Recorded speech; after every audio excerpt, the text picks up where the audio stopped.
बात करना चाह रहे थे कि देश के अंदर टैक्सेस में बड़ा रिफॉर्म्स की बात माननीय प्रधानमंत्री जी ने 20 मिनट तक नेशन को एड्रेस किया।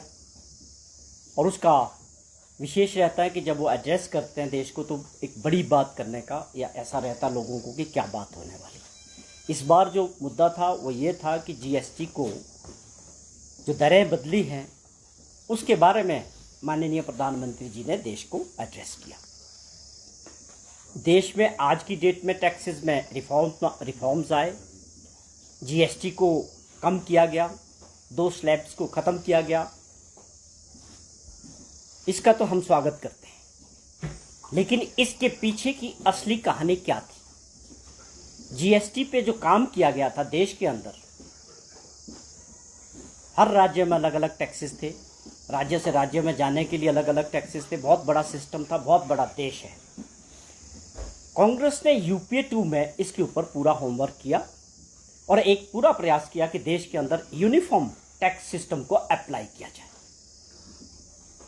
बहुत सारी मीटिंग्सें हुई, कमेटियां बनी, उस पर आगे बढ़े और ऑलमोस्ट फाइनल स्टेजेस पे जब जीएसटी था, देश के अंदर सरकार बदल गई। उसके बाद सरकार बदली और नरेंद्र मोदी जी की सरकार और भाजपा की जो सरकार बनी, 2017 में जो है जीएसटी देश में लागू हुआ। कांग्रेस पार्टी ने और कांग्रेस पार्टी की लीडरशिप ने राष्ट्रीय स्तर पे भी, आप सभी को ये याद है और देशवासियों को भी, कि इसका जो नाम रखा था, राहुल गांधी जी बहुत बोलते, पूरे देश में बोले इस बारे में कि ये गब्बर सिंह टैक्स है, जो 2017 की मैं बात कर रहा हूँ। जो आज आप 2017 से लेकर 2025 तक 8 साल तक उस टैक्स को लगाने वाली सरकार कौन सी थी? पहला प्रश्न मेरा ये है। जो यहाँ भी हमारे विपक्ष के नेता हैं, ठाकुर जयराम जी ने भी जीएसटी को लेके परसों बात की और इनके और नेता भी हिमाचल प्रदेश में इसको लेके बड़ी उपलब्धियों वाली जो बात जनता के सामने रख रहे हैं, उनसे भी मेरा प्रश्न है, आप लोगों के माध्यम से भी, कि 2017 में जब ये जीएसटी टैक्स लगा तो उस वक्त किसकी सरकार देश में थी? कौन देश के प्रधानमंत्री थे? अब इन 8 सालों में जो आपने देश की जनता से टैक्स के जरिए जजिया लगा के देश के गरीब से गरीब लोग को, अब जीएसटी तो सिंपल सी बात है कि हर आदमी को देना है। इनकम टैक्स की अगर हम बात करें तो केवल वही लोग देंगे जिनके पास कमाई होगी, जो उसमें आएंगे।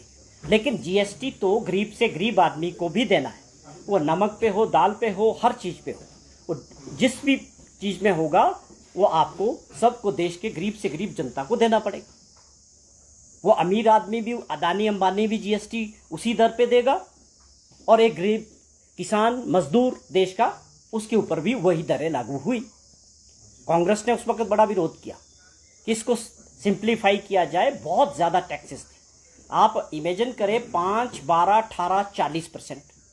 आप लगातार 8 साल तक देश को सरकारी खजाने में निचोड़ के लोगों के, अब आप बोलते कि हमने अब इसको जो है ठीक किया है, ये अच्छा है। हम तो उसी वक्त ये मांग कर रहे थे कि दुनिया में अंदर ऐसे कोई देश नहीं है जितना टैक्स आप लगा रहे हो, हर चीज़ पे टैक्स था।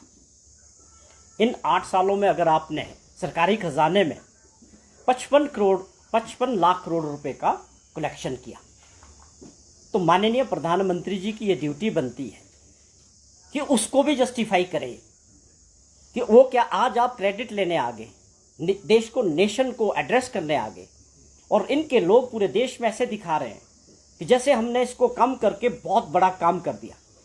लगाने वाले भी आप थे, हटाने वाले भी आप हैं। अब यहाँ आप किसको दोष देना चाहते हैं?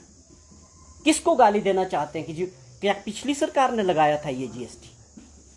ये बहुत वाजिब प्रश्न है पूरे देश के अंदर, कि केवल आप गुमराह करके देश की जनता को, मतलब असली फैक्ट्स को भी छुपाने का प्रयास करेंगे, या लोग इस पे चर्चा नहीं करेंगे, लोग इसको समझेंगे नहीं। ये हमारा फर्ज बनता है कि हम इनको याद दिलाएं कि जब ये भारी टैक्सेस देश की जनता पे लगे थे 2017 में, ये लगाने वाले भी आप ही थे। और आज आप अपनी चीज़ को हटाने के बाद क्रेडिट लेना चाहते हैं। पहले आप पुरानी चीज़ का जवाब दें देश को कि उस पैसे को जो लोगों ने 8 साल पहले जो लोगों को महंगाई झेलनी पड़ी टैक्सेस के वजह से, उनके जीवन में जो है स्ट्रेस रहा, उसकी जिम्मेवारी कौन लेगा? 8 साल पीछे लोगों के जेब में इतना पैसा नहीं था, इतनी कमाई नहीं थी अर्थव्यवस्था में, फिर भी उनको इतने भारी टैक्सेस सहन करने पड़े। आप क्रेडिट ले रहे हैं। आज भी बहुत सारी ऐसी चीजें हैं। 2 साल से लगातार रशिया से क्रूड ऑयल आ रहा है। आप सब ने सुना, अमेरिका के राष्ट्रपति ने बार बार इसका जिक्र किया कि भारत को सस्ता तेल रशिया से मिल रहा है लगातार। तकरीबन 11 रुपये लीटर के हिसाब से इसका कंपनीज को फायदा हुआ पिछले 2-2.5 सालों से। ये सरकार ये बताए कि उस पैसे को, उस जो रेट्स गिरे थे, उसका जो बेनिफिट्स था आम हिंदुस्तानियों को, आम जनता को क्यों नहीं मिला? वो बेनिफिट्स केवल उन कंपनीज तक क्यों रहा जो डील कर रही थी? वो प्रॉफिट केवल उन कंपनीज को मिला। हम आप देश की जनता को पास क्यों नहीं किया? ये बहुत बड़ा प्रश्न है। इसका जवाब कौन देगा? क्या उसकी वो जो पास ऑन होना चाहिए था, डीजल पेट्रोल की कीमतें घटनी चाहिए थी, उससे अर्थव्यवस्था में मजबूती आती, महंगाई में कमी आती। बहुत बड़ा लैप्स हुआ है जिसके ऊपर माननीय प्रधानमंत्री जी और उनकी पूरी सरकार बिल्कुल मौन साधे हुए हैं। 2.5 वर्षों से लगातार आप कच्चा तेल काफी रियायती दरों से रशिया से खरीद रहे हैं। वो आप अपने देश की जनता को उसका फायदा नहीं मिल रहा है, आम जनता को। ऐसा क्यों? जब भी बाहर कीमतें बढ़ती है वो सीधे तौर पे जो है देश के आम पब्लिक को और जनता के ऊपर उसका बोझ डाल दिया जाता है। जब बढ़ने का बोझ जनता पे डालते हो तो जब वो घटा था उसका फायदा भी हिंदुस्तान की जनता को मिलना चाहिए था। ये भी हमारा एक बहुत बड़ा प्रश्न है जो यह डंका बचाने की कोशिश करते प्रदेश के अंदर विपक्ष के नेता और दूसरे भाजपा के नेता। ये मेरा दूसरा उनसे प्रश्न है कि आप बताएं कि जीएसटी 2017 से 25 तक किस सरकार ने लगाई थी? भारी टैक्सेस थे।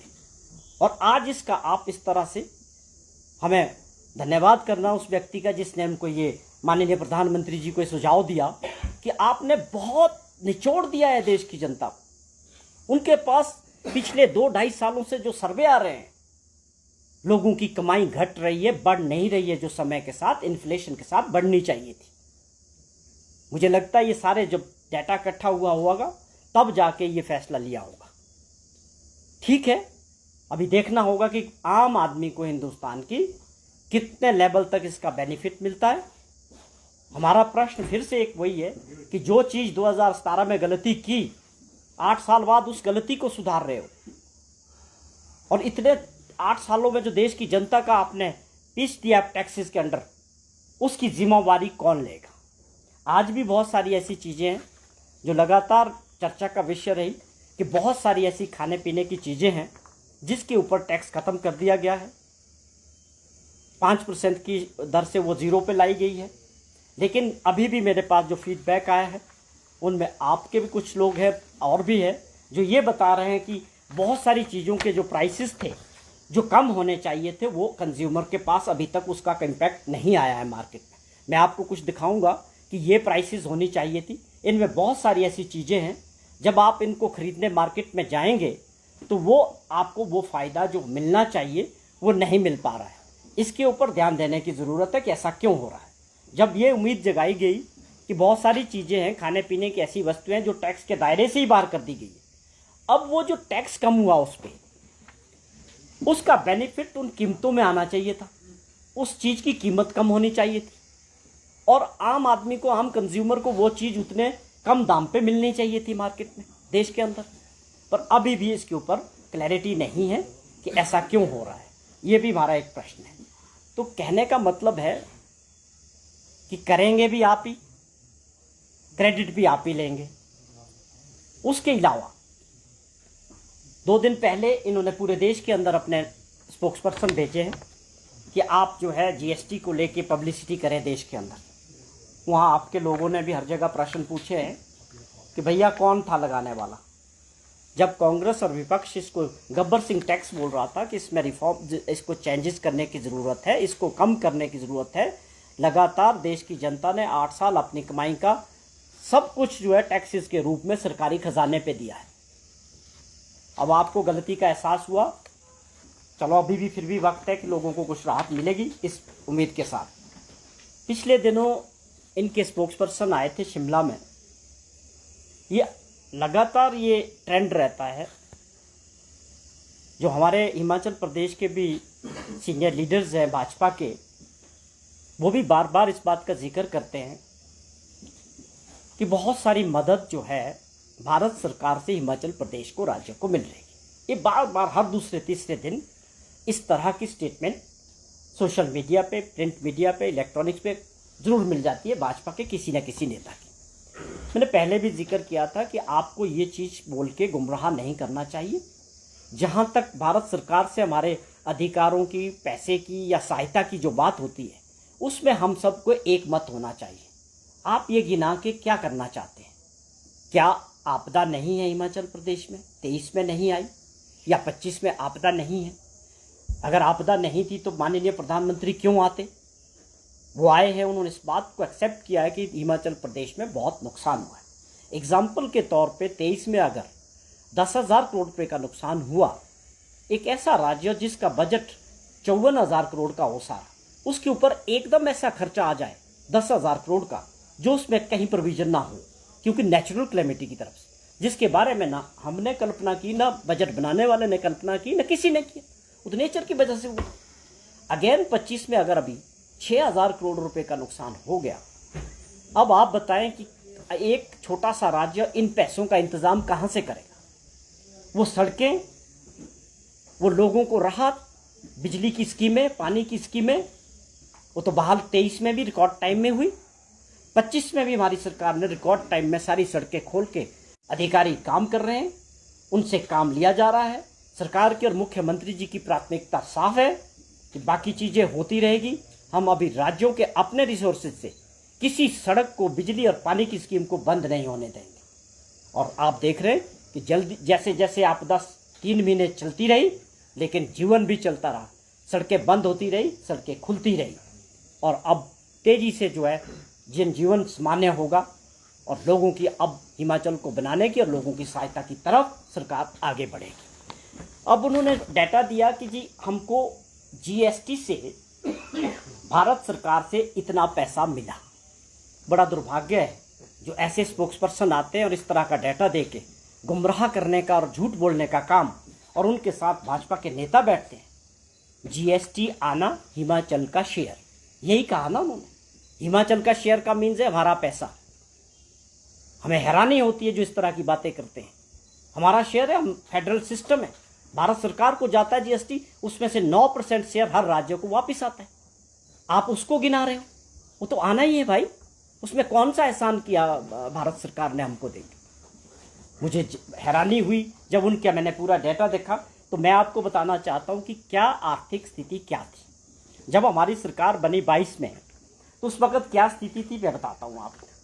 हमारे पास जीएसटी का कंपनसेशन आता था 5 साल तक।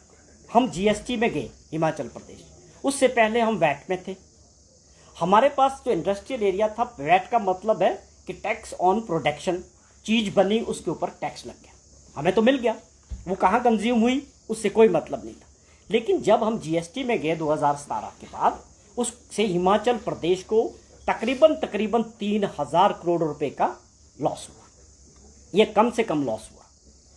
ठीक है, भारत सरकार ने कहा कि हम 5 साल तक सभी राज्यों को जो उनका लॉस होगा उसको जीएसटी कंपनसेशन के रूप में देंगे, जो जून 22 में खत्म हो गया। अब उसके बाद जो हमको जीएसटी मिल रहा है वो एज पर एक्चुअल मिल रहा है, जो हमारा शेयर है वही हमको मिल रहा है।